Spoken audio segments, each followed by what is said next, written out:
Well, when you get a haircut, better go back home. When you get a haircut, get a barber you have known. So you were a little bitty boy sitting in a booster chair. You might look like Larry Moe Curly if a stranger cuts your hair. Oh Lord. Well, Butte, Montana, just passing through, just one thing I just had to do. Had to get a haircut. I was worried for my hair. Had a feeling of impending doom. Minute I stepped into that room and I laid my eyes upon that barber chair. Oh yeah, was a macho barber shop. Hair dryers mounted on a rifle rack. Wasn't no mirrors. Barber chair was a Peterbilt. Barber walked in, he was huge, 7 feet tall, 300 pounds, string steel and rawhide, wearing a hard hat, chewing a cigar, and had a t-shirt on that said, I hate musicians. Threw me in the chair and snickered and said, well, that be, pal.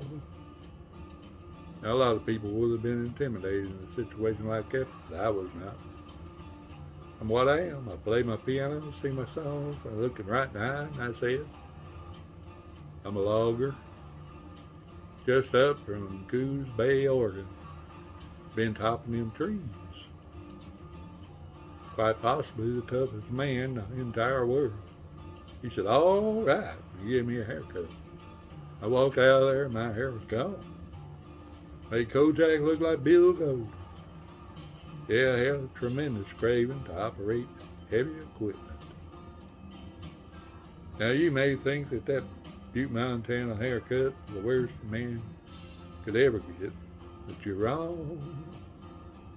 But a few months later, I was in LA and trucking along on a smoggy day. Needed a haircut so bad I looked like Bozo the Clown. I was looking shaggy and not too good, and I put it off as long as I could. Lord, I hate to get a haircut out of town. Well, I walked in, I realized immediately that this guy was into punk rock. The walls were done black leather, had chains and whips, and handcuffs hanging on them. Barber walked in, had orange hair, black mascara, and stainless steel teeth. Black leather jacket with zinc studs.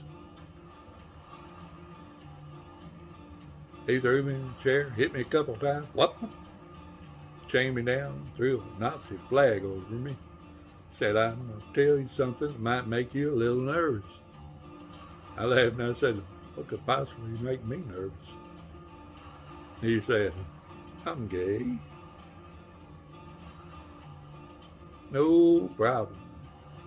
I'm not threatening in any way. I mean, I'm secure in my manhood. Everything's cool.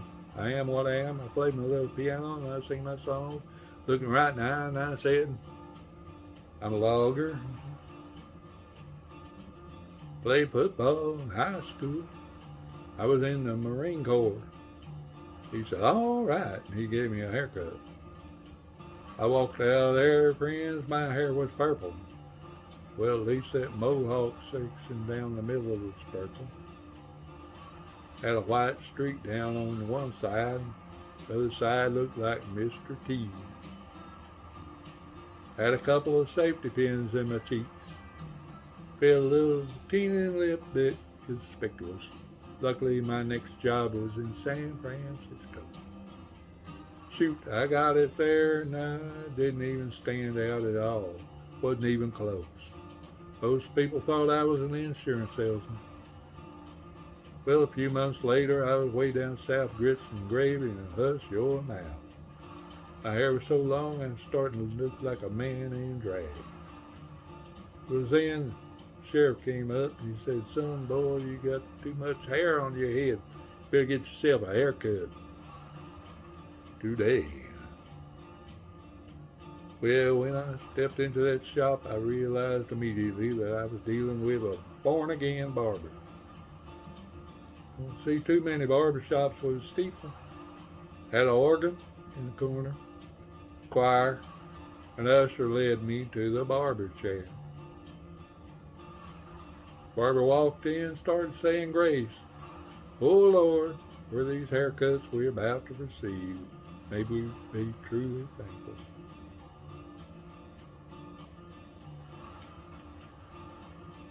He was half Baptist and half Catholic, and kind of a captive. He started cutting my hair and preaching at the same time. I mean, it's wild, man. Scissors raised and flying all around my head, talking about liquor and wild women and music and sex and the evils of dancing and music and business. Looking down in his head, man. What do you do for a living? I said, no, I'm not ashamed of what I do for my living. I work bars and casinos around liquor and wild women. I just play my piano, sing my little songs. I look him right in the eye and I said, I run this church for loggers. When you get a haircut, be sure to go back home. When you get a haircut, get a barber you have known. Since you were little bitty boys sitting in a booster chair, or you might look like Larry Moe or Curly if a stranger cuts your hair. Oh, yeah.